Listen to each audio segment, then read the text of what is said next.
In progress. All right. Hi, my name is Ariana Diaz, and I will be presenting the impact on mental health in teens 13 to 19 caused by social media. I am a student of Kaiser University in the psychology department, and this is my capstone course.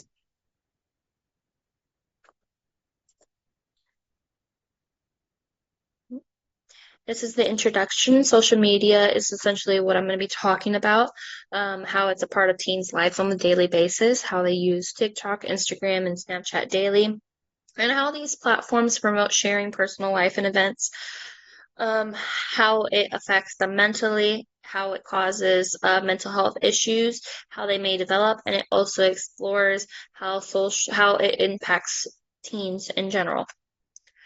The brain and social media overview. The teen's brain is still developing. The prefrontal cortex doesn't essentially develop completely until 25, I believe, late 20s.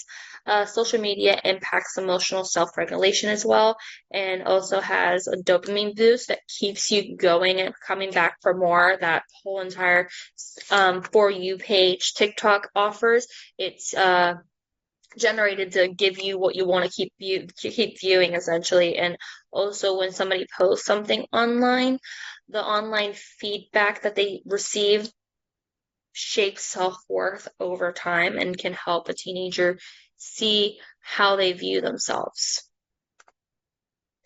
Teens multitasking between studying and strolling can cause bad study habits and distractions over time. It shortens attention spans and hurts information retention.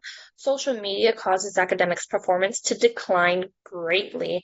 They oftentimes tend to replace their study time between social media and just wanting to text other people. They put studying time on the back of their mind. The distractions also can increase stress because they're procrastinating work that needs to be done. They're focusing on wanting to be on social media rather than doing their studies and doing what they need to do at hand. Social media interruptions and procrastination is something that I touched also on the last slide. The frequent notifications going off on your phone, switching between studying and social media. Uh, you may think that it's a quick and easy transition, but it honestly can turn into hours of strolling, and it makes it a lot harder for them to do the work, finish the work, and post it, and then reward themselves with social media time. It makes it to where they do social media time and now they only have an hour to submit the exam, or it's 12 o'clock at night and they need to go to bed for school in the morning. A way that they can limit this is taking breaks, and this taking breaks essentially from social media, and this helps improve focus over time. Um, and muting a phone can help not have that constant checking phone habit. Multitasking learning. Multitasking is something that everybody does nowadays. Teens multitask heavily when it comes to social media and schoolwork. The need for the need for teachers to implement strategies to help slow thinking and to think critically due to teens multitasking so much from wanting to do studies and being on social media at the same time. This ultimately impacts the attention that they have at school, and it can impact their academics performance and make their grades lower essentially because they're not paying attention to the task at hand. And with them texting or strolling, oftentimes they can implement what they are texting and strolling into their work, which isn't actually what is the work at hand. Social media's effect on motivation. Social media has good effects and bad effects. As I mentioned, it motivates them positively and negatively. A survey was recently done on high school students that reveals, both impacts. It can encourage goal setting within their own community. So, setting a goal that they're going to study for 20 minutes and get an A on this test, but that also can lead to uh, lowered self-esteem and comparison, because if they do that, they set that goal and they don't necessarily reach it, they oftentimes can feel like they didn't do good enough, they didn't try hard enough, and this can trigger anxiety and burnout due to constantly feeling that they have to live up to something and meet other people's expectations and constantly post online about how good they're doing to make in comparison to other people. Mental health monitoring importance. It's really important for people to monitor their mental health nowadays. It's something that is in teenagers from the ages to 13 to 19 to young adults and to older adults. Mental health monitoring is a vital part of everybody's life. It greatly affect how a teenager takes information, deals with their emotions. The online communities and talking online to different people can impact emotions well and negatively. It all depends on how they're interacting with social media and how they are retaining the information that they're seeing on social media. And then early detection for seeing that your teenager is not using social media properly can prevent very serious issues such as anxiety, depression, and suicide risk, as I will get into later on. Screen time linked to social media. Social media apps drive constant engagement. The TikTok For You page keeps you constantly going, constantly, seeing stuff that you want to see online. It's literally an algorithm that's inputted into it. Like, shares, and comments reinforce this usage as well. So let's say a teenager posts something and they get a certain amount of likes whenever they post something else, they expect to get a more likes. So the increase of time harms the focus and mood because if they post something and they don't get as much likes as their last video, it can increase their bad mood. And the overuse of social media is linked to mental health for this same issue because they compare themselves to others or compare themselves to themselves, honestly. If they got 20 likes on this video and now they got 10 likes on this one, what did they do that it wasn't good enough? And then this can trigger anxiety and constant comparison and depression and poor sleep because they stay up thinking about it or they stay up strolling on how they can do better or what they could do more. And this increases the time that they spend on social media, the time that they spend on their phone to make this better and seek out that peer approval. This leads me to eating disorders. Eating disorders is something that we see a lot in teen girls between the ages 13 and 19. Lots of screen time is laced with this.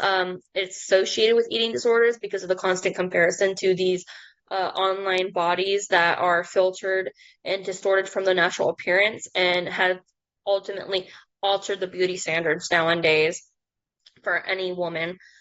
So they turn to not eating. They turn to eating and then making themselves throw up to make themselves skinnier in a short amount of time for a party or to make themselves look like a model that's online.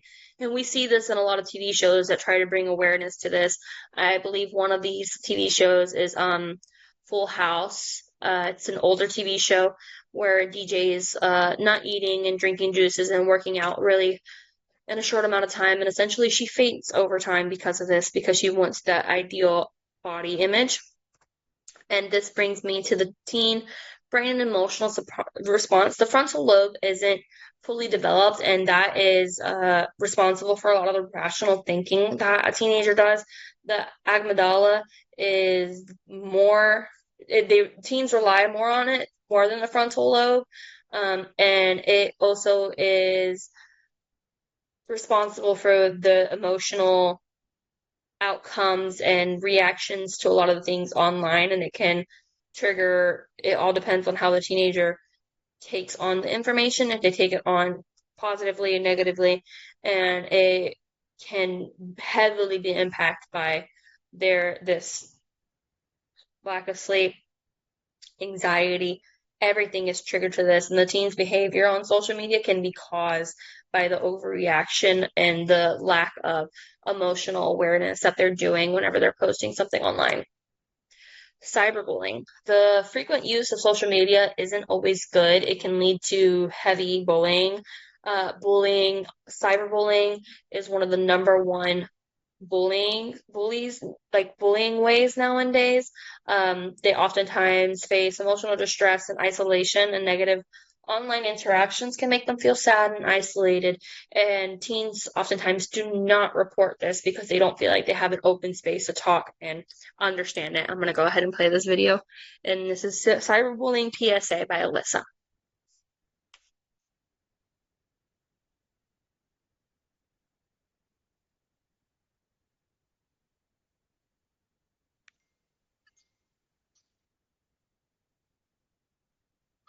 You can see she's feeling like very isolated and very distressed from all these negative comments that she's getting, and it's a form of cyberbullying, ultimately.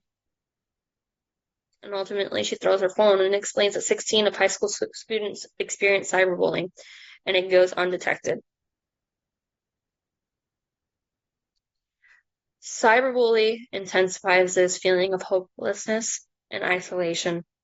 And this feeling of isolation and hopelessness, it worsens suicidal thoughts. And suicidal thoughts ultimately can lead to suicide. Not everybody goes through with them, but it's good to let somebody know that you're experiencing this. Teens oftentimes will blow it off and say that they're fine, even though they're not.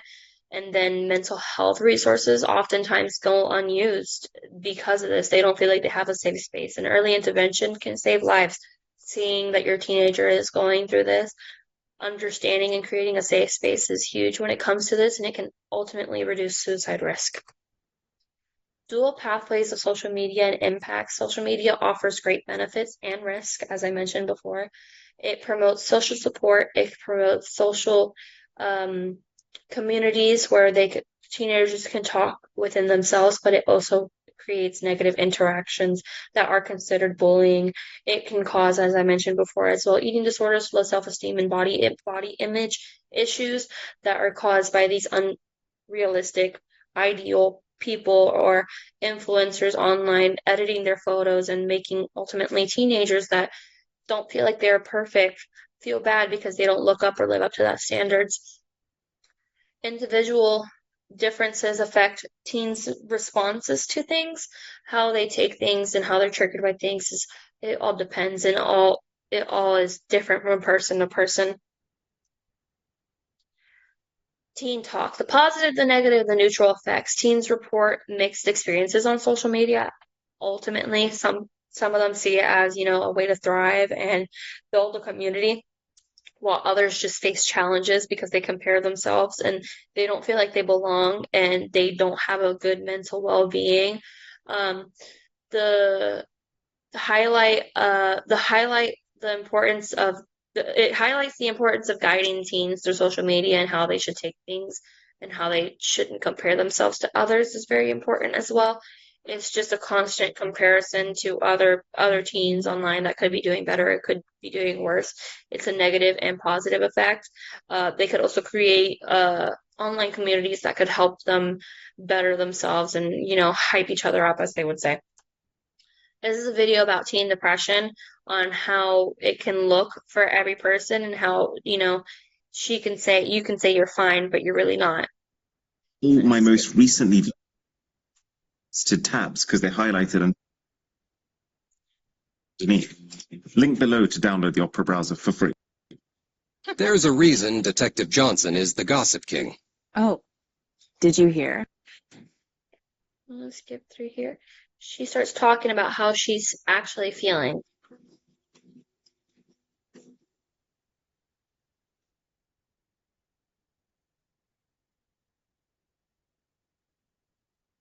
I feel fat.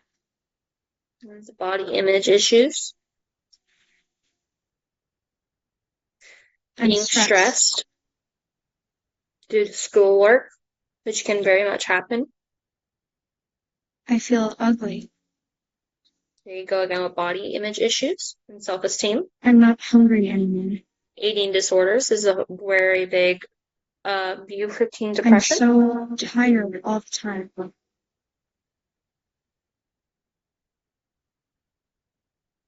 And there you go, isolation, which is a huge one for teenagers. I'm just having a really hard time.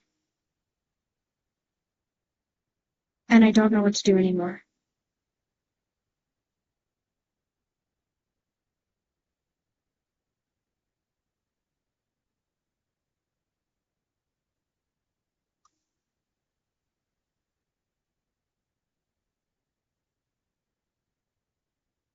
Here you can see her looking up, different depressive symptoms and issues.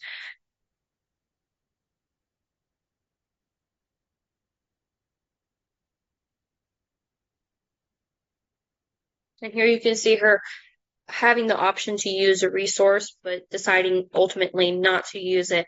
As it's mentioning, only 30% of teenagers with depressions go, using those resources. So it's really good to sit there and let them know that you have an open conversation. You're able to say what you need to say. Depression in teens, social media is linked to very depressive symptoms. Teens comparing themselves, as we saw in the video, she doesn't feel good enough, she feels fat, she feels ugly. Negative comments on self-worth and online rejections increases sadness and isolation, which is something that we saw in the cyberbullying video, but it's also repeated here. You can see it how her herself is her own critic. And then we can also see how she just says, I'm fine, instead of admitting that, asking for help, as depression oftentimes goes unnoticed and untreated in teens. Anxiety is something that's very hard to explain, so I have linked right here is a video to break it down. And it also explains something that I mentioned earlier in the slides. You know what anxiety feels like. We all do. Everyone experiences anxiety in some way or another. It's something that connects all of us together. Why we feel anxiety and what it really is, that may surprise you. Without anxiety, we'd all be in serious trouble. As soon as your brain senses you're in danger, a little piece of it, called the amygdala, kicks in. This is what I mentioned It earlier. gets your body ready to react. That could mean fight. I'm going to pause it right there. Sleep can also affect this very heavily, and it's something that we see very much. It also explains the back view of anxiety, so I'm going to go ahead and fast forward a little Life or bit. death threat, and your amygdala keeps telling your body that you're in danger. That's when anxiety becomes a problem. Your amygdala doesn't know the difference between getting yelled and public speaking or failing a test. Human society has only existed for a relatively short time. It's messy and complicated and confusing, and our amygdalae just haven't had time to catch up. So sometimes, when we're in uncomfortable situations, our brains misread the risks and overreact. Our hearts beat faster and we breathe heavily, pulling more oxygen into our bodies. The muscles in our arms and legs tense up and fill with blood. Our skin. This is ultimately what we also can take in as like an anxiety disorder. It's what I mentioned before. Your brain can't really differentiate between, giving a presentation, as mentioned in the video, or just simply talking. Instead, social media can be a good thing and a bad thing. Social media can foster connection and supports and connect family and friends at a distance. It can have positive content that can improve mental health. Teens can oftentimes seek help within their own community and create these communities. They can feel comfortable talking to teenagers that are going through their own things rather than talking to an adult. It is very important for any adult to create a safe place that promotes open conversations, and this can benefit anybody depending on their healthy use patterns of social media. Positive contents can also improve overall mental health. So like following a mental health page that can explain how to properly go through these emotions rather than just going through them on their own. In conclusion, social media strongly impacts teens. It can harm and motivate them at the same time. Sleep deprivation, anxiety, motivation, and self-esteem, body issues, eating disorders is something that we can all see from social media that social media can cause, but it can also cause and foster good connections, connecting family and friends, giving teenagers a good community to seek help within themselves rather than if they don't feel comfortable going to an adult. Teenagers, once they learn to balance digital spaces and create boundaries, it can reduce online bullying and depression overall.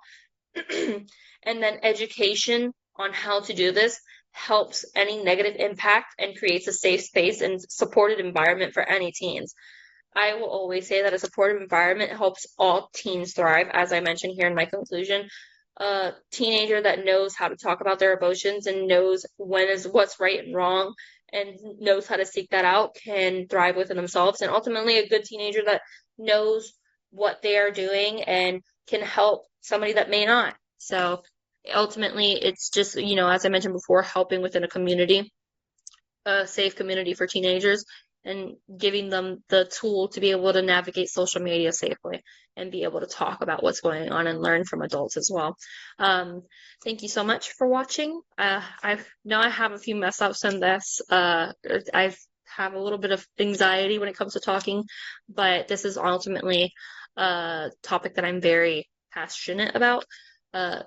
Social media is everywhere, and it's very good to teach our teenagers from 13 to 19, even younger nowadays, how to navigate it and how to safely have their emotions and how to prevent these mental health issues. And if they do happen to come upon these mental health issues, where to seek help as well.